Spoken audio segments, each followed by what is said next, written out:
If you're in the UK, good evening. If you're in the US or Canada, good afternoon. And if you're in the land down under, Australia, or the land of the rising sun, Japan, good afternoon. And welcome to AFW Backstage. Of course, we've got two guests here. We're going to talk about some wrestling news. We're going to talk about these guys' accolades, and we're going to have a decent, good chat. So, intern, roll the intro as we always do. Hello, I'm Tony Khan from AEW. I just want to say AFW is the best prediction league on the planet. Join them on Facebook and face the likes of Canada Dry, JFB, and Delirious. Tony Khan again. Elvis, you need to predict to get acknowledged, dipshit. Yeah, we've gone really big there. When you get Tony Khan on the show, you know we're turning into a big deal. We are. Of course, it's Saturday night again. It's time for AFW Backstage. I am, of course, the magician, Liam Wakelin. And I am the effing expert, Mr. Isaacs. We got a couple of guests here with us. Liam, do you want to introduce the guests? Of course. So first off, the person below me is, of course, the Paranormal Eats champion. The guy has more personalities than Donald Trump, as an example. But go ahead and introduce yourself, Mr. Smith. I'm Michael Smith. This is my second season of the league, and I'm the Paranormal Eats champion. Two-time. Two-time. If you've not seen what he did yesterday on Paranormal, I recommend going and watching it because it's absolutely disgusting. But anyhow, and of course we've got. What's that? I don't recommend doing it. No, don't. And of course we've got another guest. He's obviously the same faction. Andrew, introduce yourself, my friend.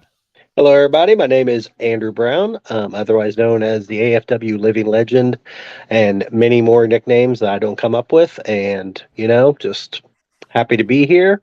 Been in the league since the beginning and kind of touch and go. Had a couple moments there, but I part of the foundation and happy to be here today. So thanks for having me.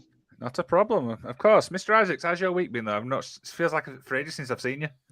Bro, it has been a long ass week, but I am ready to put it to rest and talk some wrestling with some cool people. Of course, How about yourself? Yeah, it's been. I'm looking for the cool people. They're hidden behind my room. Oh, okay. They're sitting on the other side. Okay. Yeah, it's been a busy one. Obviously, it was the first week back after a week off work. I had a great week, and as probably people can tell, obviously, I was at one PW event, but I hate being back at work. Do you know, if you've had a week off, it's horrible, you know? Oh, dude, that's the worst. That's the worst feeling in the world to like get some like reprieve from the day-to-day grind and then just have to like have it smack you in the mouth on Monday morning. That's horrible. Of course. And what about you, Mr. Smith? How's your week been? It's been pretty good. Nothing really happened for real. Just work. Fair enough. And what about you, Andrew? Doing pretty well. Started a new kind of position at work, so been working pretty hard at that. Getting stuff established, just trying to keep it going, and obviously hanging out with my wife and daughter, which is full-time job as its own. But really happy, doing pretty well. Of course. Right then, enough rambling on. Let's get to the point why we're actually here. Let's get into part one, as we always call the Magic Weekly.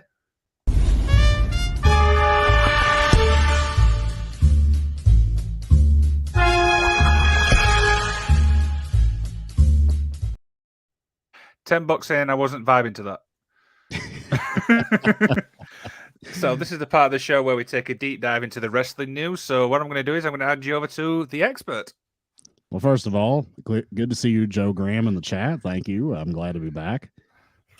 We are doing the Magic Weekly here for 4/29/2023. The first thing I have on my agenda is Trinity Fatu. The former Naomi in WWE debuted at Impact Wrestling at their tapings this week.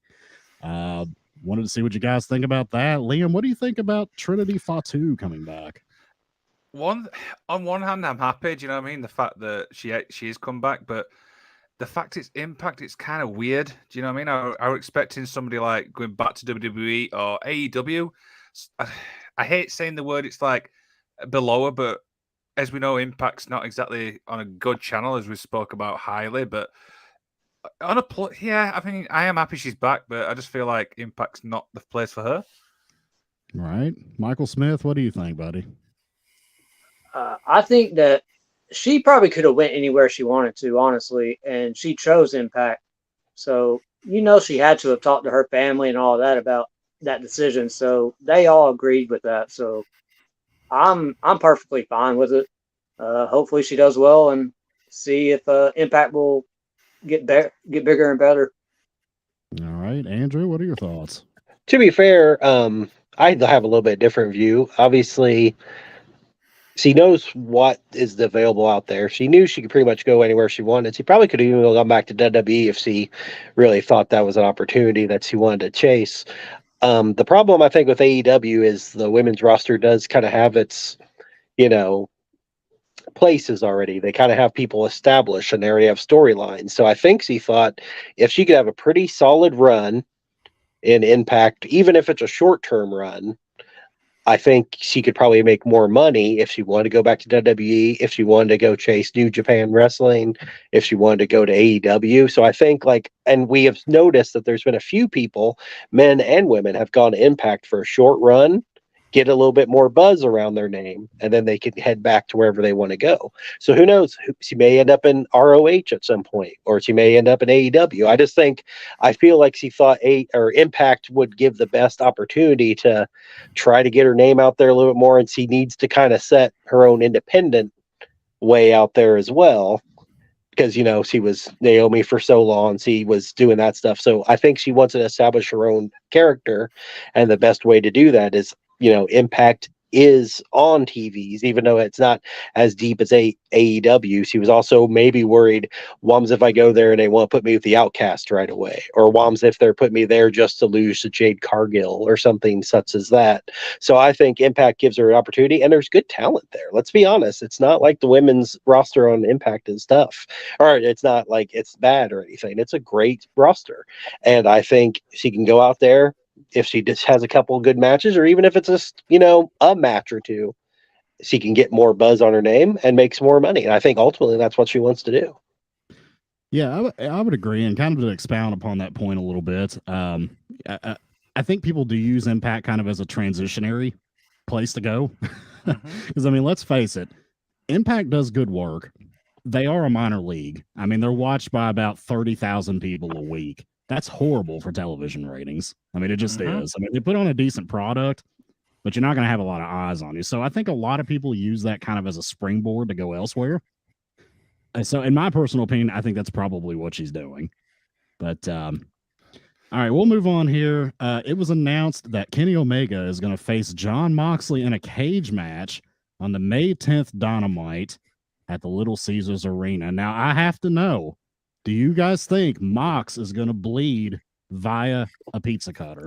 Are we taking bets? Arena. Are we taking bets?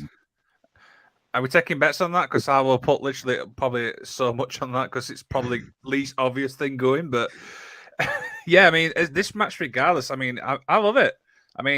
Is this the second time the cage match or is it third? There's not been many to where I know of.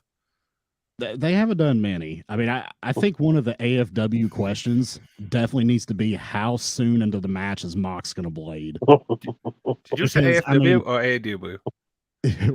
We know it's going to be like 30 seconds in. I don't know. I think they're going to subvert the expectations, and Omega's going to bleed, and Mox is going to stay clean the whole match. That's what I think is going to happen.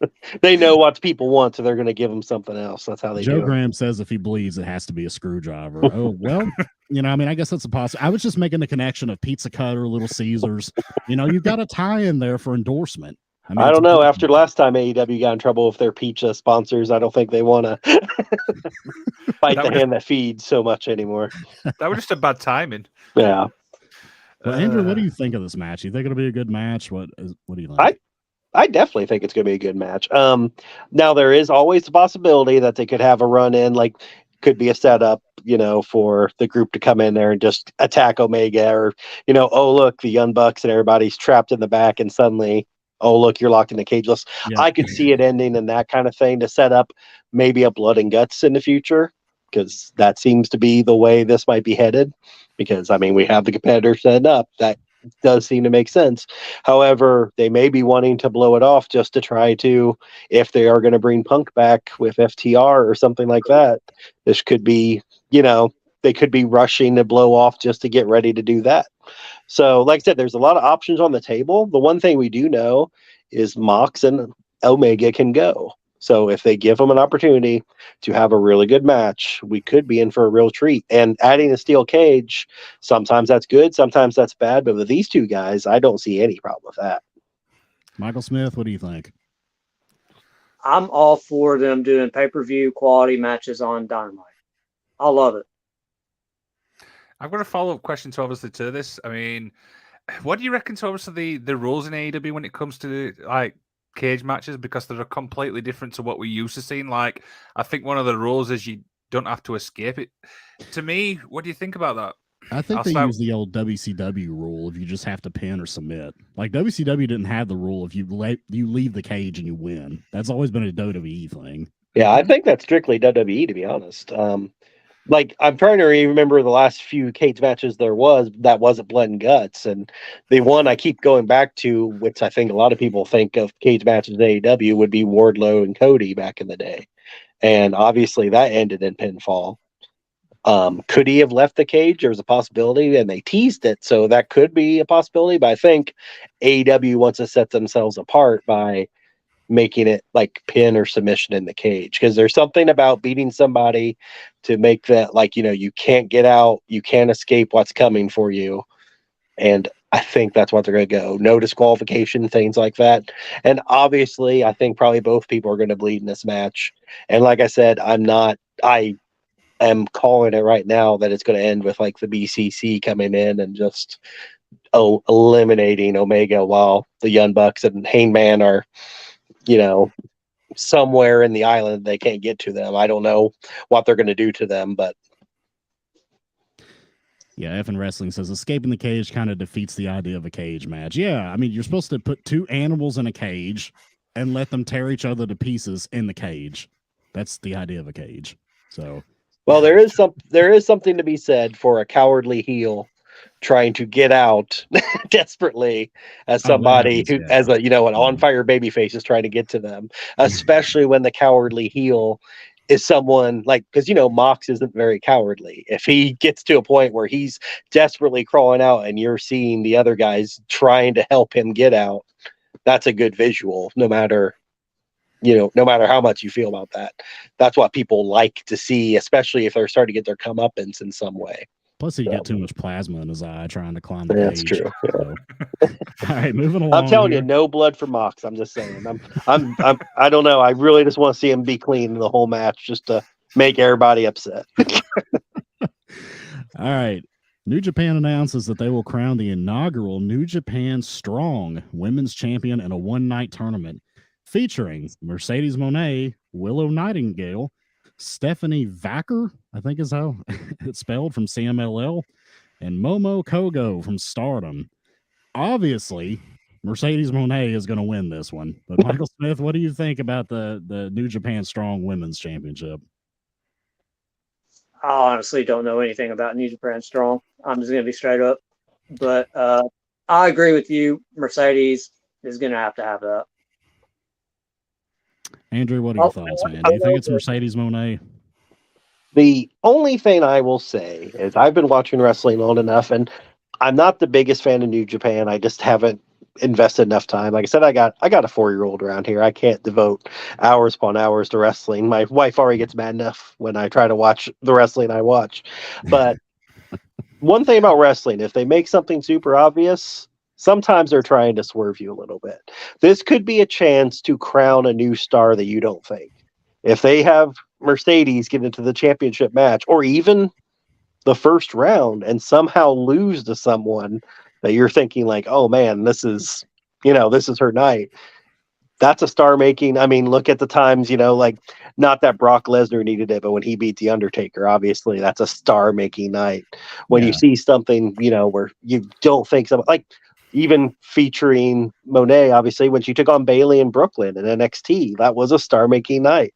So, great match. One of the greatest women's matches of all time. So, I think they're going to use her stardom to make somebody new instead of getting. I mean, I could be totally wrong. Obviously, there's a wide open thing there, but I think like if it's a Willow Nightingale or if it's something like that, maybe make somebody that you don't expect to win somehow. And if they're trying to work with, because Worlds Collide is coming up with AEW at some point soon, if Willow has that title, that would make sense to help kind of make that angle for that. So, like I said, I'm not an expert on anything. I could be way off the line of it as well, but Mercedes has enough star power to her name that if she loses to somebody, I think that makes the title a little more interesting than she wins it, to be fair.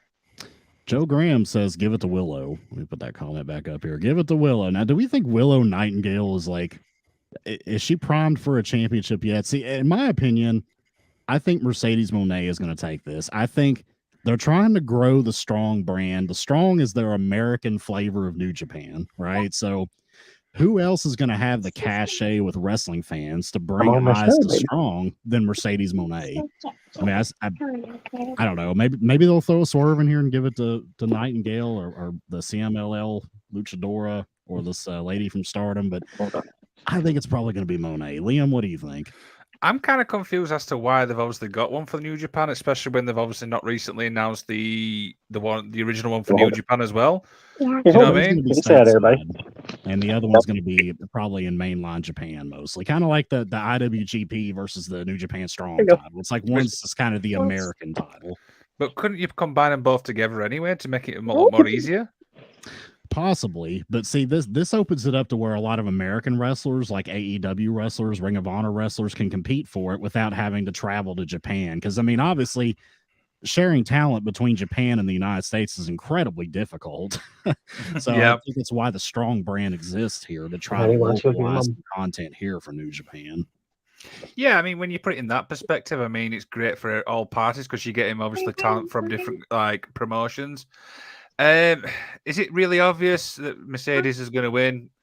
Yeah, but I mean, if we're all going for that, then it doesn't actually happen. Maybe it's a swerve, and it's basically we're all like, "Oh, okay." It's always a possibility. Who knows? Effing Wrestling on an unrelated note says, "Eat something weird, Michael." So, Aaron already told you if you want somebody to eat something weird, you need to come on here and do it yourself. Which leads me to my next point in the Magic Weekly. I'm protecting his stomach today. That's what I'm doing. MJF has apparently partnered up with a company for his own line of pickles. Now, this is very exciting, including MJF Spicy Devils, Better Than You Deal, and Championships. Now, Michael Smith, I have to know, will you be willing to eat MJF's pickle on camera? You want to reword that? If I had them, possibly. I'm not a pickle person, though, so that's something that I do not like. So that's definitely something I could put on for Paranormal Eats. And I could get some little bubbly from Chris Jericho to go along with it. Now, what do you think would taste good on MJF's pickle? Like, what do you want to try to put on there for Paranormal Eats? What was that? That'd be good.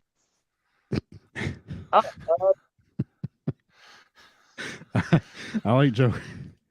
I'm not going to read off Joe Graham's comment, but you can read it there. This show is going off the rails already. Liam, what are you, man? Are you going to try MJF's pickle? What do you think about this? I can't stand pickles, so probably not. But I just love the names of these. What were they again? Oh, it was Spicy Devils, Better Than You Dill, and Championships. That's brilliant. No, I mean, me personally, I'm not an actual big fan of pickles, so I'm actually going to reject that offer. Justin would never eat MJF's pickle, just so you guys know. I'm with you. I'm not a fan of pickles either. Andrew, are you eating the pickles? I know it's a boutique pickle. When I heard about it in the first place, I looked up the Instagram of the pickling company, and it's a boutique shop, I think out of New York, if I remember correctly. I could be wrong on that, obviously. Yeah. And they were pretty expensive pickles. So even if my interest was super peaked and I was like, I'm the biggest fan of MJF in the world, if I wanted to pay for that or something, I still think paying the price that they're asking for said pickles was a little high. Sure. All right. The last thing on our agenda here is the WWE has started their draft They're doing another brand draft, and they introduced a new championship. We all saw the new world heavyweight title that's going to be on Raw. So I want to know what you guys think of the draft, how you see this going, and what do you think of this new championship? Michael Smith, I'll start with you. The championship itself, it's okay. I'm not a big fan of the big W logo. I know it's their brand and I know it's their logo and everything, but I just don't like it. They could have it smaller and have like a cool design on it, you know. And the draft, I kind of like the draft. I like drafts anyways to see who's going where and see what they do and stuff like that. So I think it's pretty cool. So one thing I need to add is that they announced last night that Cody was drafted to Raw. So more than likely, what that's going to mean is that Cody and Roman are done, and he's going to go for this new championship. Now, Michael, who do you think, gun to your head, who do you think is going to be the first new world heavyweight champion on Raw? I like that Drew McIntyre got drafted over there, so I'd love for him to have it. That would be great. A real possibility, yeah. Andrew, what do you think, buddy? Well, let me give my thoughts on the draft first. Sure. I had an issue with it, to be honest, because the part that I always enjoyed about the draft, and I was a little surprised because they already have one of the key players in place. There was no GMs. So I'm like, if they're having this draft, that the first, when it came out, it was Triple H reading off a list of names. And I told my brother-in-law, I went, if all they're doing is just reading how they realign the roster, this isn't a draft. This is just me telling you how we decided to split up the guys. And then they had legends come and do stuff, which made it a little better. However, there's no stake in the game. Are you telling me you couldn't get a JBL or somebody like that to be the GM of SmackDown and have Adam Pearce be the GM of Raw if you want to keep Adam Pearce, or you couldn't get anybody. You couldn't get anybody. Like, why not bring out Jason Jordan, Hurricane Helms, somebody like that, somebody that, people know. You don't have to have a major star like a Kurt Angle. Obviously, you're not going to have a Stephanie or a Shane or anything like that, but you couldn't bring somebody out. I understand having Triple H as your figurehead top guy, kind of replacing Vince if you don't really want to have Vince on TV right now anymore. But you're saying with all this extra talent and everything, or all these road agents you already have in place, you couldn't have made a couple GMs, announced them last night as a surprise to be like, oh, we all know Adam Pearce, he's the Raw GM, and here comes, as I said, here comes JBL, he's going to be the SmackDown GM. And then you have built-in tension. There was no tension last night. When I see Rob Van Dam, yeah, it's a cool pop. You get to see RVD, but all he's doing is reading a card. And I'm like, okay, they're coming out of two separate rooms. Who's in these rooms? Now, let's be correct here. Mm-hmm. He read the card upside down. Okay. Well, you know what I mean. And then today they announced more names that got drafted. And I was just like, okay, am I just supposed to magically? I mean, I did magically find out, I guess, because I was trying to see how the NFL draft went for my team. And suddenly there's some oh, hey, Candice LeRae went back to Raw. So the big thing is if you're having GMs, I mean, even AFW, of course, have GMs. But the big thing is part of the draft and part of the fun of it when Eric Bischoff and Paul Heyman were going at each other. And then Eric Bischoff drafted Paul Heyman. And that was just like a random lottery ball.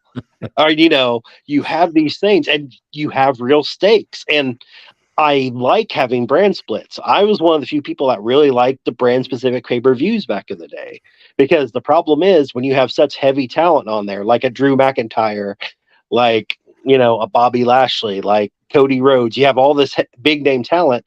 People lose their shine when you only have a certain amount of spots to put on a pay-per-view.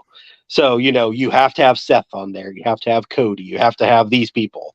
And then people like up and comers. And let's give an example. And it may not be the best example, but remember Dolph Ziggler had that big feud for a title with Dean Ambrose Moxley back in the day.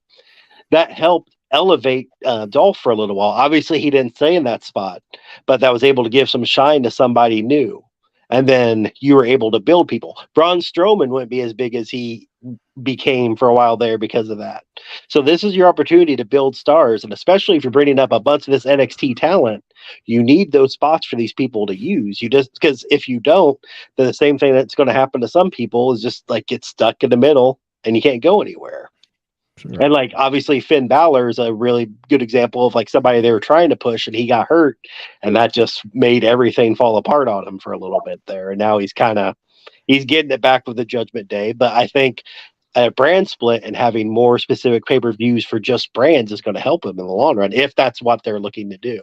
However, with no GM or no talent on top, and I'm sorry if I'm talking too much, just tell me to be quiet if I am. But but the whole thing is, without somebody to like bristle against, where's the drama on the show? Is it still going to be Adam Pearce taking care of both of them?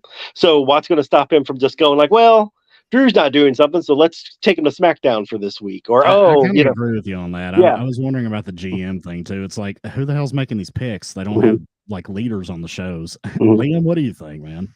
The only thing I like about this, obviously, drafting is we get to see, obviously, NXT stars called up, because we've been very critical about the NXT product. And to be quite honest with you, there's some great talent on that roster. I mean, India Hartwell's obviously been called up. The NXT Tag Team Champions has probably been called up as well. I think that's the only two I actually know of at the moment. But one thing that I noticed that I thought was kind of odd was, they had all the NXT people in a room right down at the Performance Center, but it's like they didn't tell them to maintain kayfabe. Because when Indy Hartwell got drafted, she stood up and hugged Grayson Waller, who's like the number one heel on NXT. I'm like, guys, that doesn't look great. I did find it funny with Alba Fire and I'm blanking on the other girl's name. I apologize. But when they walked over and they're all happy and they're giggly and stuff, and then it's like, oh yeah, I forgot we're supposed to be dark characters to go take on this tag. It's like, okay, like I understand it's an exciting moment, and maybe that's what WWE wanted, is to show like the pure joy. Because let's be honest, getting to the main show is still a big deal to these people. It's not like, oh, of course, it's my time. Oh yeah, you know, it's the goal. I mean, it's the ultimate goal of being in NXT is making on the main roster. It is. I've also loaded the imaging of the title, so you can obviously view that. Let me take a look here. I also don't mind the new title, to be honest. I'm one of the few. I know a lot of people were complaining about the side plates, but we do know they're going to put the superstar side plates on the side. It's not like it's always going to have all WWE all the time. It's going to have. I kind of like it. I mean, I like the old school big gold world. Oh, I love big gold is one of my favorites. Yeah, and that's basically what this is with a W on it. I mean, essentially. But that wraps up the Magic Weekly. Liam, I'm going to hand it back over to you, pal. Thank you very much. So before we get into our main event, we're going to say thank you to a sponsor, which I'm still learning about. It's, of course, Dubby. Now, Mr. Isaacs, you can help me on this one because I know absolutely nothing about this yet. Yeah, Dubby is an energy drink that's been partnering up with a lot of content creators. And I see them, they sponsor a lot of Twitch streamers, which is something that gamers use to stay energized so they could do long streams. Dubby's been helping them out. So we're glad to have Dubby on here at Effin' Wrestling as a sponsor. And I'm going to have to get me some and try it. I'm pretty excited. Of course. So head to www.dubby.gg. Use the code Effin' Wrestling for 10% off. And yeah, thank you so much for Dubby for sponsoring. So enough rambling on. We've done the Magic Weekly. Let's get into the main event.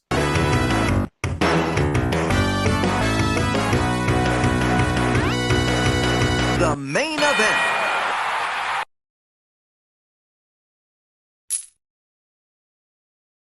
Not saying a word. I am not saying a word. Liam lives for the quarter going in the arcade machine. I mean, that's like the highlight of his Saturday. Wait till you see the ending.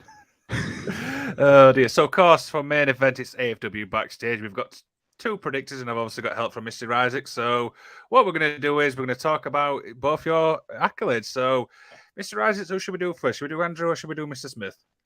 Let's do Andrew, and I'll put his accolades up here if you want to read them off.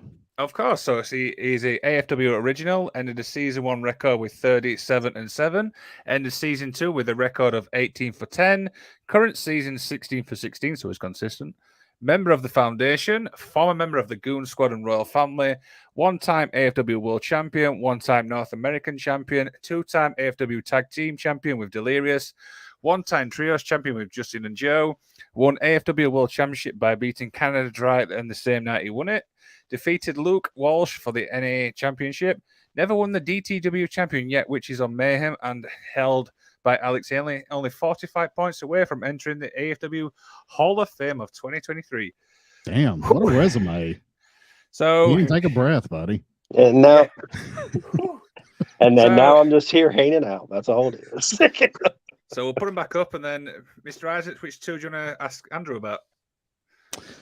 Andrew, you have had quite a storied career here, man. Well, thanks. Like, what do you want to do moving forward? It seems like you've accomplished just about everything. What is the big end game here? What's going to do it for you? Well, my main thing right now is I'm trying to get to the Hall of Fame. Obviously, the season's not going great for me. I'm 500 right now, and that's not where I want to be. Honestly, winning titles isn't that big a deal to me right now. What I really want to do is just try to get to the Hall of Fame. After I get to the Hall of Fame, all bets are off what I'm going to do. I'm a very proud member of the foundation.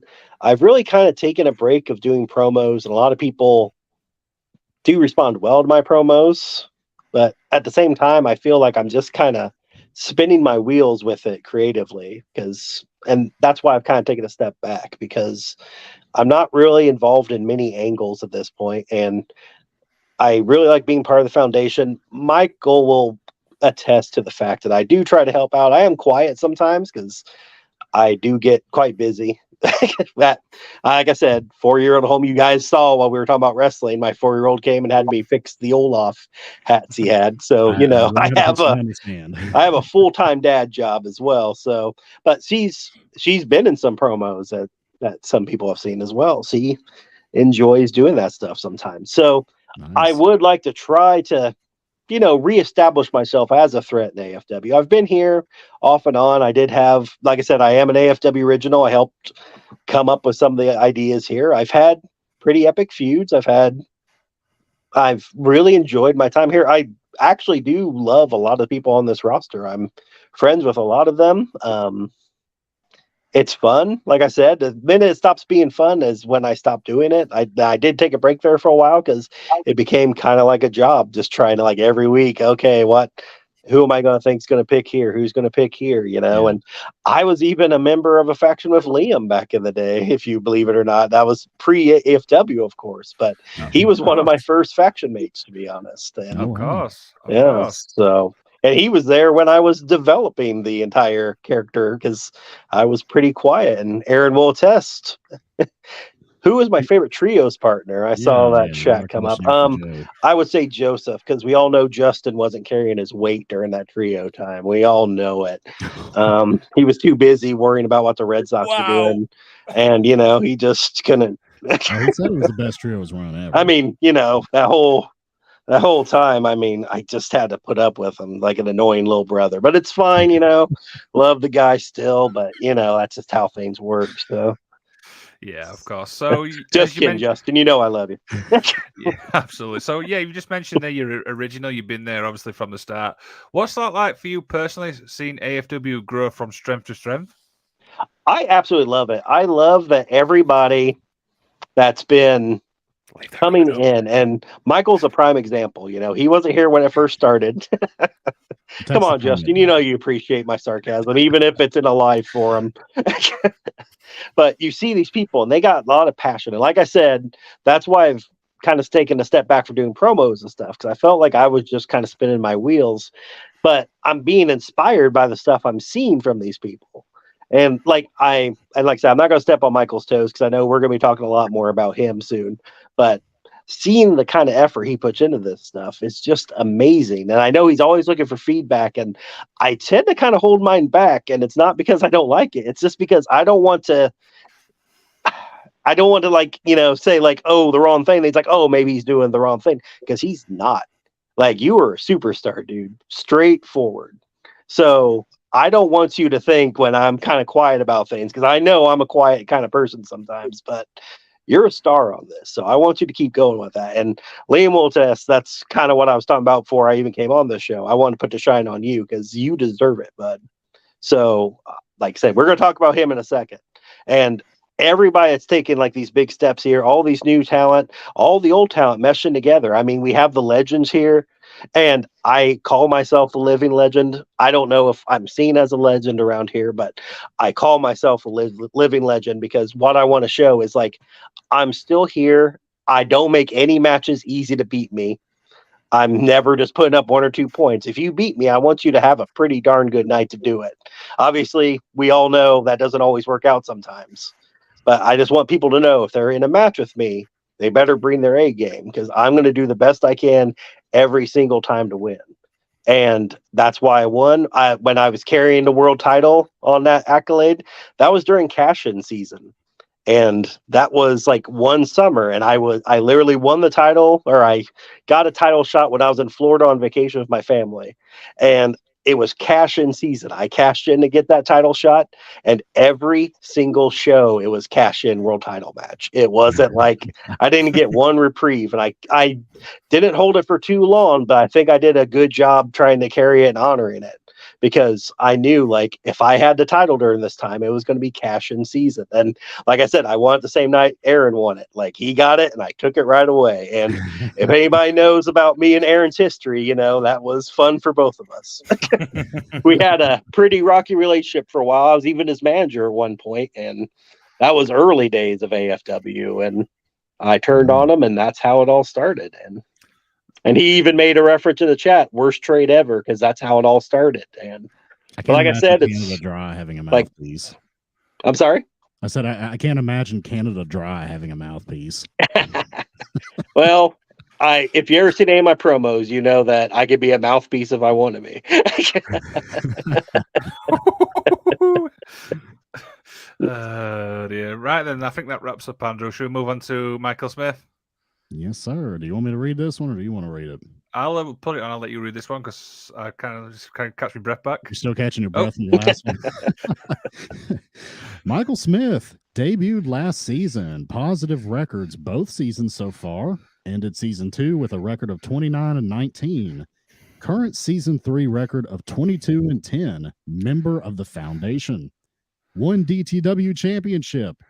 Beat Blake Russell for DTW Championship. Lost the title to Caleb Bain, was in the Elite 8 of Mr. AFW tournament, has a nice beard. That's the most important one. Very versatile in his promo characters, has a wife in the league. That's pretty cool. Only 14 points off from transferring his points into the Hall of Fame fund, but also must win the world title to enter the AFW Hall of Fame class of 2023. Oh, sorry. I'm kind of like doing the same thing here as you. We're double clicking here. Where should we begin with that one? Well, obviously, the end of the slide kind of leads us to where we're going here, I think. Michael Smith needs a world championship. Now, Michael, when do you think this is going to happen for you? I honestly have no idea. I mean, if I cash in my points, I mean, I'm taking away points to go towards the Hall of Fame. And if I lose, then them points are just lost, you know. So I don't really know. There's plenty of season left. So, I mean, my record speaks for itself. I mean, I kind of deserve a world title shot at some point, you would think. Yeah, absolutely. And I've checked out your promos too. I don't participate a whole lot in the promos or that kind of stuff, but I've checked them out here on occasion. I'm always entertained by yours. You do a great job of those. Yeah, we've got some images to show you, just some of the characters he actually plays.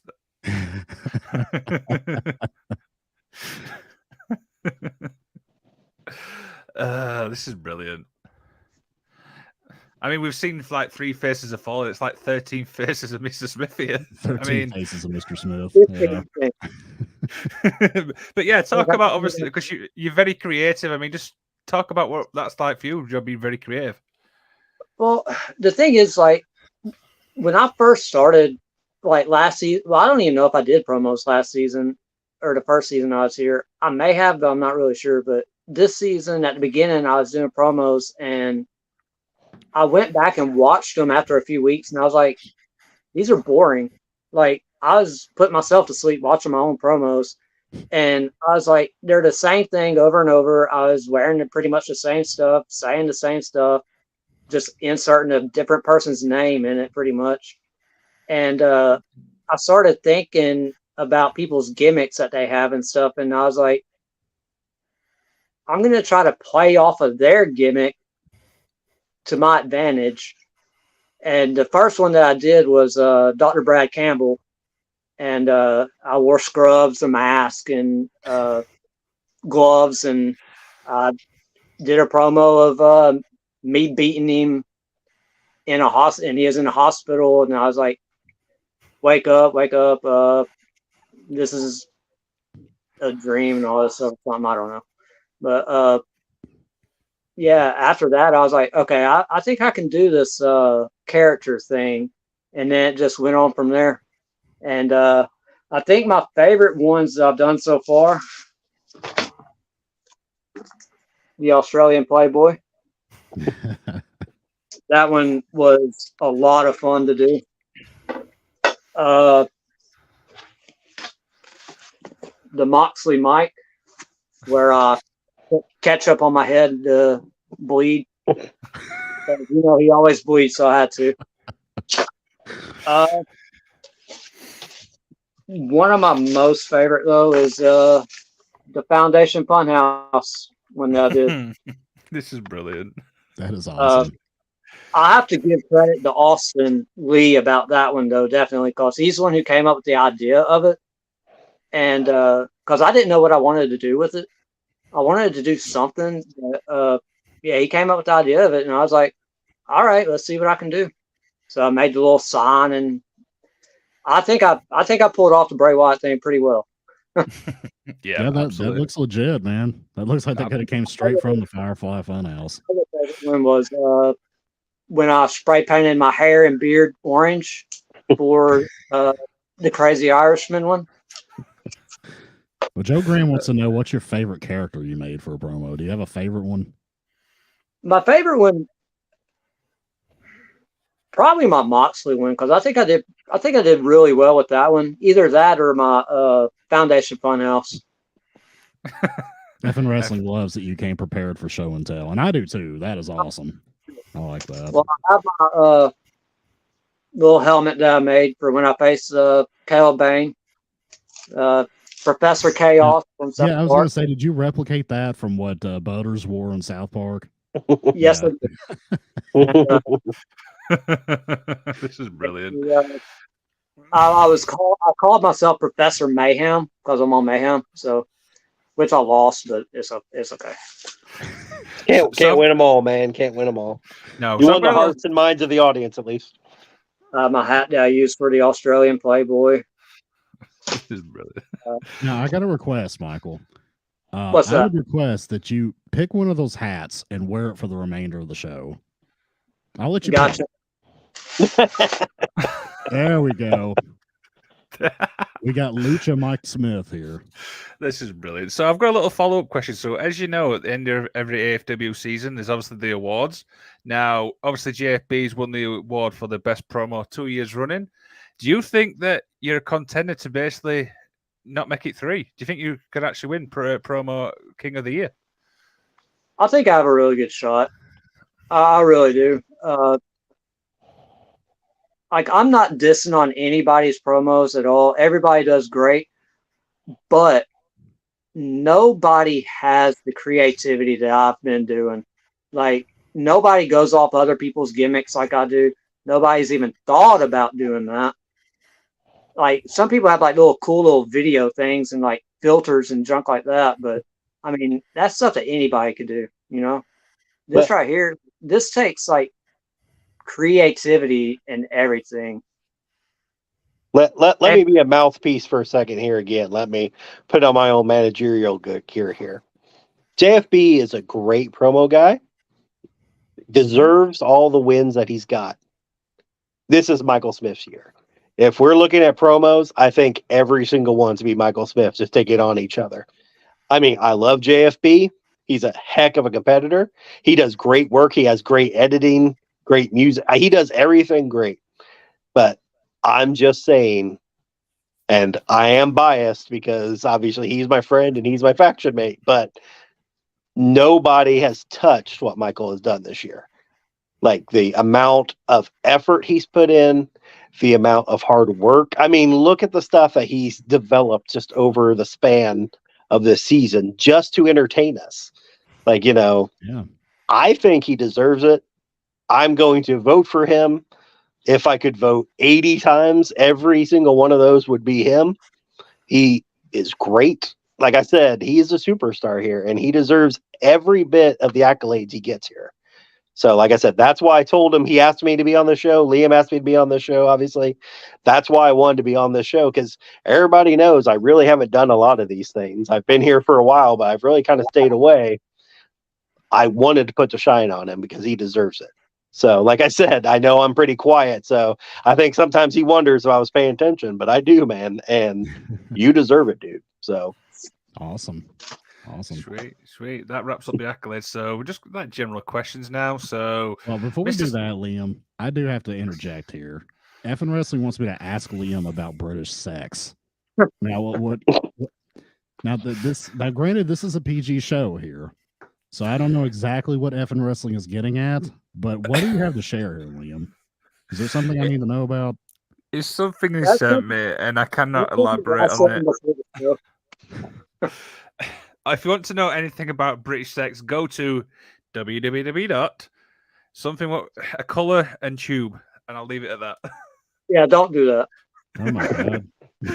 man, I tell you, the show's just going off the rails. First it was MJF's pickle, now it's British sex. We're just you bring on the foundation, and we just bring the whole quality down. Here on the weekends, it gets wild. All right, it gets wild. Well, I'm glad my 4-year-old's out of the room now. I got that Olaf hat fixed since he's out of here now. So. Yeah, I probably should have asked about that first. I do need to give a shout out to everybody in the foundation. They helped me out so much this season, and if it wasn't for them, I really wouldn't be where I am, and like my promos wouldn't be as good as they are because I ask them for feedback all the time. Every time I do one, I send it to them first. Hey, does this look good? Anything I need to do about it? And like I second guess myself a lot, but I think I've been pulling out some pretty nice ones. So, and I've made myself a DTW championship when I won it. That's awesome. So I have it as a physical copy to use for my promos. It's just went to Walmart, printed out the picture, cut it out on cardboard, and taped it up and put a strap on it.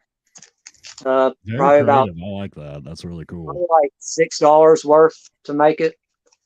And for Caitlin Blow, who held the championship for, I think it was, I may be wrong on the exact number, but I think it's 210 days, maybe 208, something like that. But I did give her a championship also. And this is the second one that I made. I sent her one in the mail that she has. Oh, wow. And in the back of hers, I put the date that she won it and the date that she lost it. And in the middle has the 200 and whatever days it was. And, of course, I have my Paranormal Eats championship. Yes, of course. His pride and joy there. Justin wants to know, what's your favorite match that you've had in your AFW career? Favorite match? I really like my ones with Blake Russell. They were fun. Both of us go back to back with each other on promos. That's what I like. I love it when I'm doing a promo and someone else does a promo against me, and then I could go back and do one on him, and we just go back and forth. I love that. Me and Donovan, Magic Donnie, we've done that before. We went back to back on promos, and it's just really fun to do. You are now a podcast virgin per Effin Wrestling. Hey, he'd been on with us before. He was on with us once. Yeah, he kind of brought him on for the Royal Rumble, the last section. Elizabeth wants you to show your AEW belt. Let me grab it real fast. This has been this is a fun show. I mean, the guy's so creative. I didn't even realize, now He's how got creativity oozing, man. Like, I love that. That's awesome. Oh, Yeah, man. That is and awesome. I don't know if you can see or not, but it has my name Dude, that on is it so cool. I like that. that she did for me for Christmas a few years ago. Wow.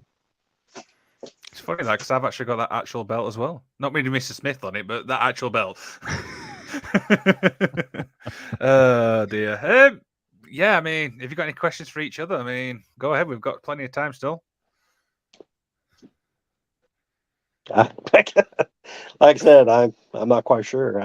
Anything anybody wants to ask, feel free. I mean, I don't Exactly. think I'm that interesting, so I just kind of hang out. I asked Dallas a few weeks ago if I could face Sloppy Joey, only because I have no beef with him. I don't even know who to do this. I just wanted to eat a Sloppy Joe for my promo. So if you do eat a sloppy Joe, then you will have beef. It'll just be in your mouth, right? Sure. Yeah. Yeah, I did that promo, and that Sloppy Joe was delicious. I mean, I might start doing promos and eat sloppy Joes. I mean, that sounds awesome.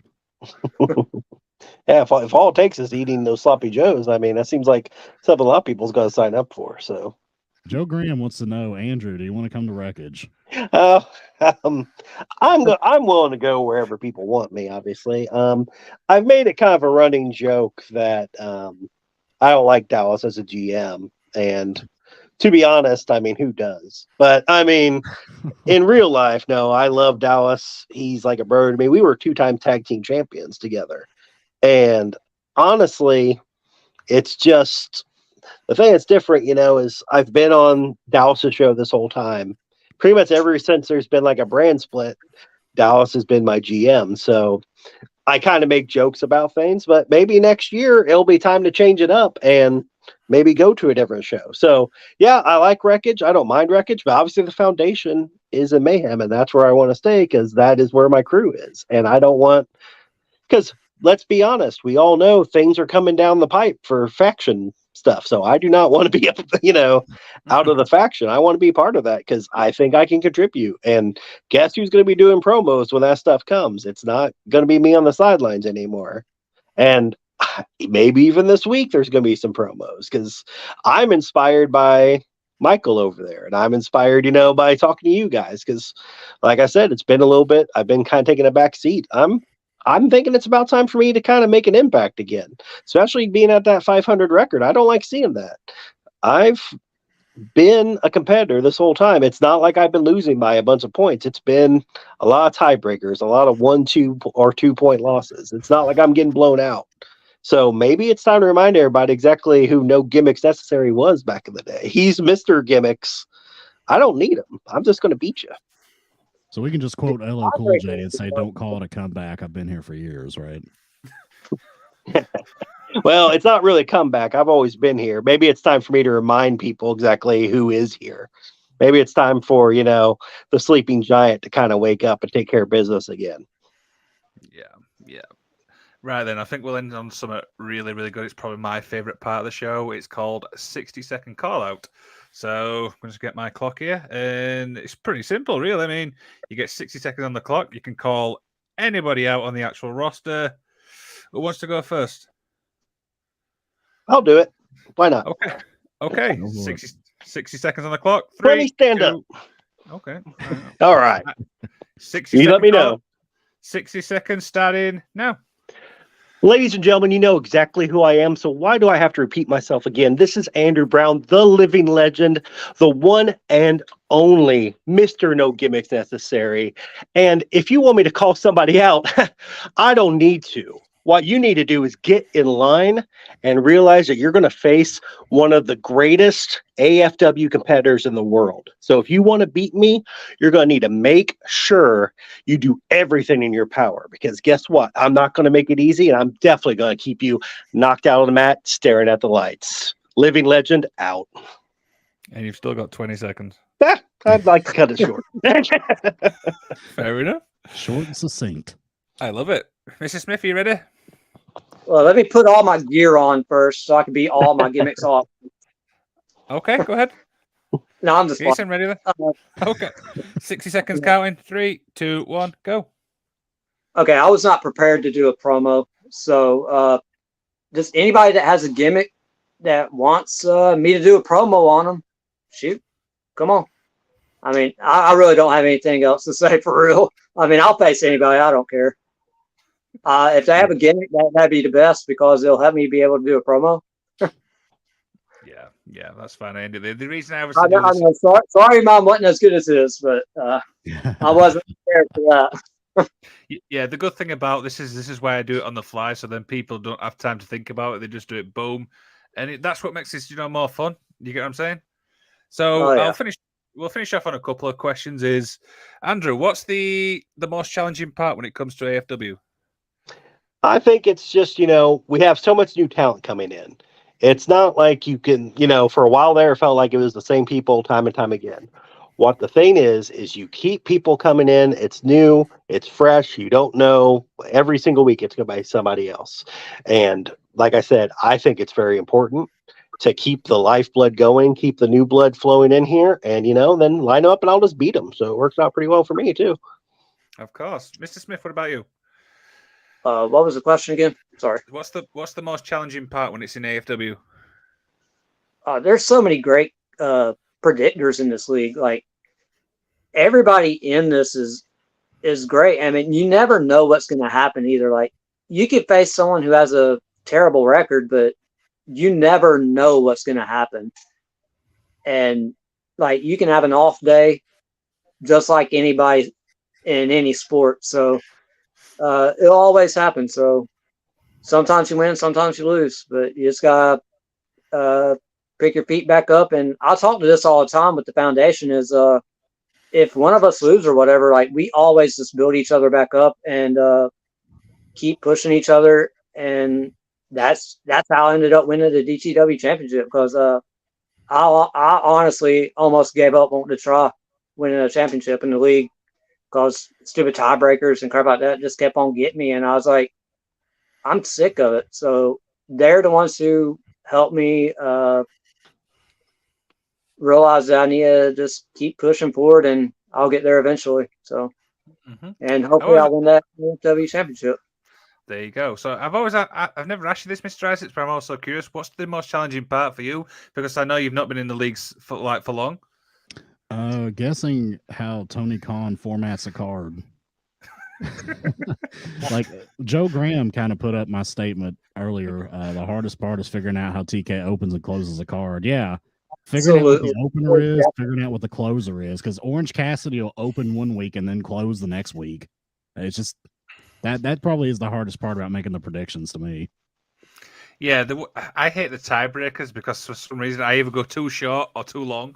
See, I never the tiebreaker, I usually do perfectly fine with that because, like, I've got it in my head kind of a roundabout time that matches usually go for on a televised wrestling program, and I usually win the tiebreaker. Not always, but usually. Right. Yeah. Me, I always seem to lose it. That's why my record this year is absolutely terrible. But what can we say? I mean, gentlemen, obviously, thank you so much for being part of the show. This has been really fun. But I love the decorations you guys have in your backgrounds. I mean, Andrew, you've got the AEW figures behind you, and Michael, you've got the classic like newspaper-esque cutouts behind you. That's dope. I like that. Well, but before the show, I was showing Liam and Michael. I basically just have like a 12-year-old room as my den because I got a bunch of comic book stuff. I got all the wrestlers I've met back there. Oh, I've got comic book stuff. I've got pretty much everything just like a little kid would need. That's dope, dude. I like it. Yeah. Right then. So don't forget, you can head to effingwrestling.com. You can find all our social medias on there. We're on Facebook. We're on Twitter. We're on YouTube. Do you want a t-shirt? You can head to prowrestlingtees.com/effingwrestling. You can buy yourself the All Effing Wrestling shirt, which is modeled by the lovely Natalia Markova. You can get the Magic of Wrestling one, which is obviously modeled by the lovely Dollywood, who's obviously a good friend of the show. And Mr. Isaac, tell everybody about Adrian Adonis. You can go to prowrestlingtees/effing Adrian Adonis, who is going to be on Dark Side of the Ring next season. So I'm look out for that. Adorable Adrian Adonis, a legend. We handle his stuff here at Effin Wrestling. Be sure to check out his gear. Yeah, absolutely. So that wraps up the show. Don't forget to tune into the All Effing Wrestling show tomorrow as they talk to the creator of the Kill City Cup. Gentlemen, have we seen this? Do we know anything about it? Isaacs, do we know anything about this? I haven't seen it yet, but I am going to watch it before I watch the show tomorrow. Of course. Andrew, have you seen this? I have not. I'll have to look it up. Okay. And Mr. Smith, have you seen this? I watched part of it when it came on the other day. Not all of it, just a little bit of it. And what do you think to it, what you've watched so far? It's different, but it's pretty cool. It's pretty cool. Yeah. So, yeah, that pretty much wraps up all the show. So, Hey, don't there's a forget cat. to... What? We're ending on a cat? So, don't forget to... Or he we're broke into the door. Aw, My so- daughter ran back downstairs, so I can't get her back here. Sorry, folks. This is I brilliant. can bring her. I can bring her teddy bear or Olaf back if you want. He left those on the floor here, so if that would My help. wife just gave me a burrito. I mean, I don't have as many gimmicks as Michael has, obviously, but She told me you know. my wife just told me to eat this burrito. I have no idea what it is. So we've got cats, we've got burritos. Like, what's going on here? Oh my! Dude, it's full of pickles and mustard. Oh my goodness! I told you not to eat anything, Michael. That was Aaron's role today. He was going to come on. He's training for when he gets to eat MJF's pickle on camera. Man, you know, I was trying to keep things out of his stomach all day, and then look what he does right at the last minute. Goes and ruins the whole thing. The Paranormal Eats champion strikes again. There you go. So, on behalf of me, the magician, Mr. Isaacs, Andrew, Michael Brown, don't forget to like, share, and subscribe. And I we'll see think you that's the all. best ending to a show ever. It is. Bye, everybody. That's what you. Dude. Awesome Power.